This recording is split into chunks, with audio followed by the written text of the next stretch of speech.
नमस्कार बच्चों, एक बार पुनः आप सभी का स्वागत है ऑनलाइन क्लासेज में। प्यारे बच्चों, हमने पीछे वाले वीडियो तक जो आपके पारिस्थितिक तंत्र है उसके 2 पार्ट्स जो हैं वो बना लिए हैं। आज के इस वीडियो में हम आगे बात करेंगे। हमने पीछे वाले वीडियो में जो जैविक घटक हैं उनकी बात कर ली है। जैविक घटक के अंदर हमने उत्पादक, उपभोक्ता और अपघटक की बात की थी। आज हम इस वीडियो में अजैविक घटकों के बारे में पढ़ेंगे, जिसमें अकार्बनिक पदार्थ, कार्बनिक पदार्थ और जलवायुवीय कारक जो होते हैं उनकी बात करने वाले हैं। तो शुरुआत करते हैं अजैविक घटकों से।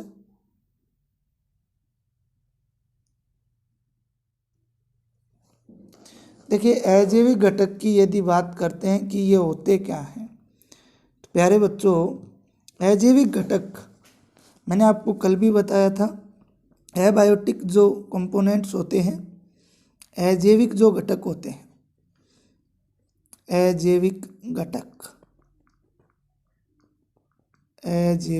घटक इनके बारे में हमने जो पढ़ा था विस्तार से, मैंने आपको 3 बताए थे। एक तो बताया था अकार्बनिक, शॉर्ट में लिख रहा हूँ अकार्बनिक, एक बताया था मैंने कार्बनिक, और एक आपको बताया था जलवायुवीय कारक। इन 3 की बात हमने महत्वपूर्ण रूप से जो है वो की थी। प्यारे बच्चों, अब हम शुरुआत करने वाले हैं अकार्बनिक पदार्थ जो है वो क्या होते हैं, अकार्बनिक पदार्थ किन्हें कहते हैं। प्यारे बच्चों, जितने भी जो खनिज तत्व जैसे calcium, potassium, phosphorus, magnesium, manganese आदि, इसके अलावा जैसे गैसें O2, CO2, N2, NH3, ये सब अकार्बनिक पदार्थों में शामिल किए जाते हैं।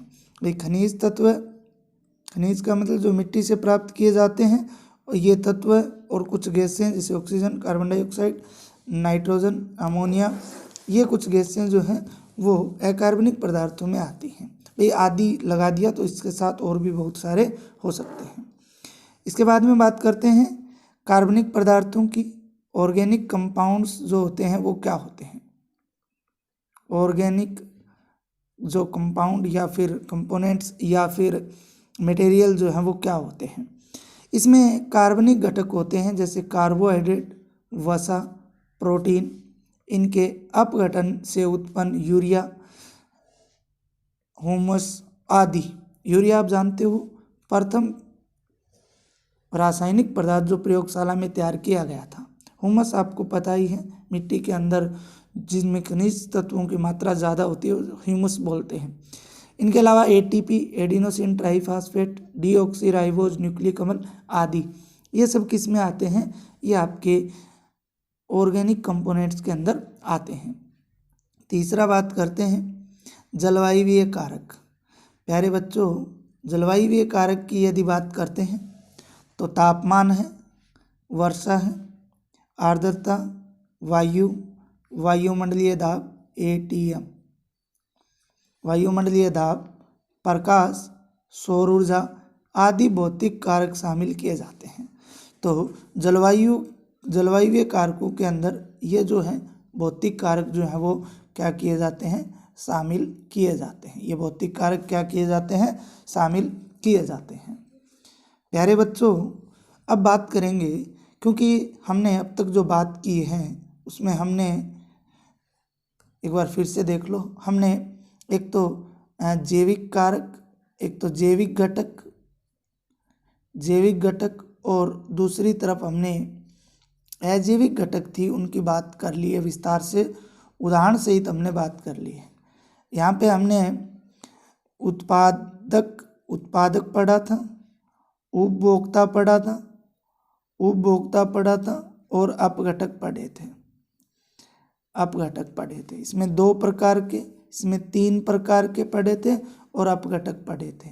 इसमें हमने कार्बनिक, अकार्बनिक और जलवायुवीय कारक जो है वो पूर्णतः पढ़ लिए हैं। अब आगे बात करते हैं इम्पोर्टेंट टॉपिक की प्यारे बच्चों, और वो इम्पोर्टेंट टॉपिक क्या है, स्तर विन्यास।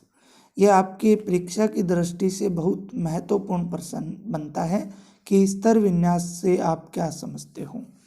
किससे? स्तर विन्यास से आप क्या समझते हो।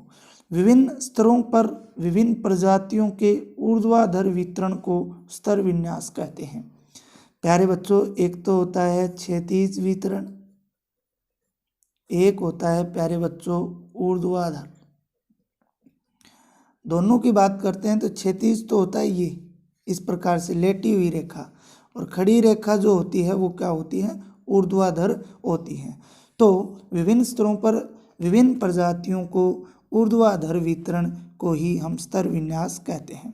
जाति जैसे मान लीजिए ए जाति है, बी जाति, सी जाति, डी जाति, इस प्रकार से व्यवस्थित करना ही क्या कहलाता है?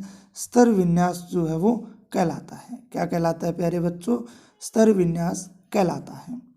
आगे चलते हैं। उदाहरण के लिए एक जंगल में वृक्ष सर्वोपरि शीर्ष ऊर्ध्वाधर स्तर होता है। कौन? जो ट्री होते हैं, वृक्ष जो होते हैं वो सर्वोपरि शीर्ष ऊर्ध्वाधर स्तर होता है। झाड़ियाँ द्वितीयक स्तर एवं जड़ी बूटियाँ एवं घास निचले धरातलीय स्तर पर निवास करते हैं। बिल्कुल सही बात है कि एक नंबर पे बात करें तो आपके वृक्ष हो गए। कौन हो गए? वृक्ष हो गए। इसके बाद में अगर हम लोग बात करें तो झाड़ियाँ हो गई। कौन हो गई? झाड़ियाँ जो हैं वो हो गई। झाड़ियाँ जो हैं वो हो गई।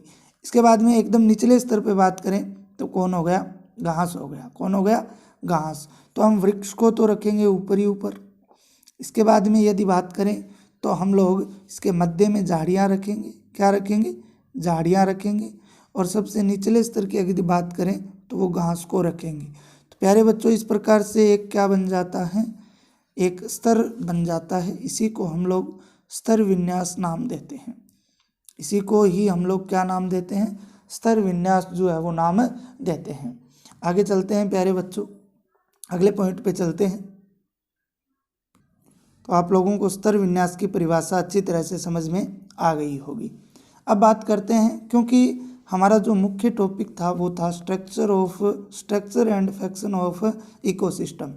हमने स्ट्रक्चर की जो है वो बात कर ली पूर्णतया, संरचना की जो है वो हमने बात कर ली है, और संरचना में हमने जितने भी पार्ट्स थे उनको उदाहरण सहित पढ़ लिया है।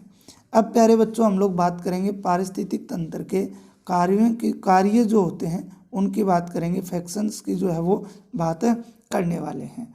तो देखिए प्यारे बच्चों, एक पारिस्थितिक तंत्र में समाहित मुख्य कार्य निम्नलिखित होते हैं। पहला होता है, और ध्यान रखना मैंने इम्पोर्टेंट लगवाया है। अब जो हम ये इतना जो है मैटर, इसमें से आपको पेपर में या इन 4 शब्दों में से पेपर में आपको 100% कुछ ना कुछ मिलेगा। कहने का मतलब है इस चैप्टर की जो रीढ़ की हड्डी है वो यही टॉपिक है। तो प्यारे बच्चों, इनको आपको विस्तार से समझने की आवश्यकता है। ज़्यादा मैं आपको एक बार पहले सामान्य तरीके से बताऊंगा, फिर हम उदाहरण सहित इनको समझने का प्रयास जो है वो करेंगे।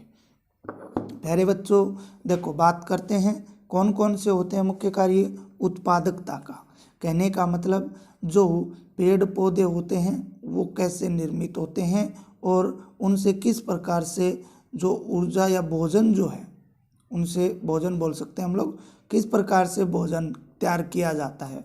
प्रकाश संश्लेषण की क्रिया द्वारा भोजन क्या होता है? तैयार होता है। उत्पादकता, ये जो पेड़ पौधे होते हैं उन्हें उत्पादक बोलते हैं। उन उत्पादकों द्वारा जो भी पदार्थ तैयार किए जाते हैं उन्हें उत्पादकता कहेंगे। बात करते हैं दूसरे पॉइंट की, अपघटन की। इसकी बात करते हैं अपघटन की। अपघटन का मतलब जो बड़े जीव जो हैं उनको सूक्ष्म जीव द्वारा अपघटित करना, उनको छोटे टुकड़ों में तोड़ देना। क्या कर देना? छोटे टुकड़ों में तोड़ देना। इसमें भी विभिन्न चरण आएंगे जिनकी हम लोग बात करेंगे। इसके बाद में ऊर्जा प्रवाह।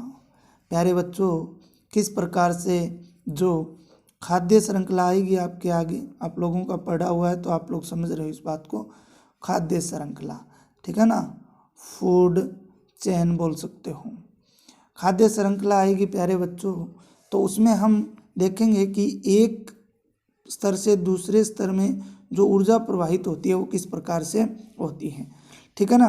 मान लीजिए ए है, ए स्तर है, बी स्तर है, सी स्तर है और ये डी स्तर है। अब ए से ऊर्जा इसमें जाएगी, 10% जाती है, ये आपको आगे बताऊंगा मैं। ये इसमें जाएगी, फिर ये इसमें जाएगी। तो इस प्रकार से ऊर्जा का स्थानांतरण जो है वो आगे से आगे पारिस्थितिक तंत्र में होता रहता है। ठीक है, उसे ही हम लोग ऊर्जा प्रवाह बोलते हैं। उसे ही हम लोग क्या बोलते हैं? ऊर्जा प्रवाह जो है वो बोला जाता है। पोषण चक्कर महत्वपूर्ण टॉपिक है कि किस प्रकार से जो कार्बन है वो अपना चक्कर लगाता है। ठीक है, किस प्रकार से नाइट्रोजन जो है वो अपना चक्कर लगाता है, किस प्रकार से फास्फोरस जो है वो अपना चक्कर लगाते रहते हैं, किस प्रकार से इनका जो पारिस्थितिक तंत्र में चक्रण जो है वो होता है, उन सब की हम लोग जो है वो बात करने वाले हैं। तो ये चारों ही टॉपिक बहुत महत्वपूर्ण हैं। कौन कौन से प्यारे बच्चों? एक तो उत्पादकता, दूसरा दूसरा अपघटन, तीसरा ऊर्जा प्रवाह, चौथा पोषण चक्कर। इनकी बात जो है हम विस्तार से आगे वाले वीडियो में करेंगे। तो प्यारे बच्चों, इस प्रकार से हमने पारिस्थितिक तंत्र की संरचना कंप्लीट करके कार्य शुरू किया है। हो सकता है आगे वाले वीडियो में आपको बड़ा वीडियो मिले। ठीक है, तो प्यारे बच्चों आज के लिए इतना ही। आगे वाले वीडियो तक आप लोग पढ़ते रहें, मस्त रहें और अपनी पढ़ाई में व्यस्त रहें। धन्यवाद।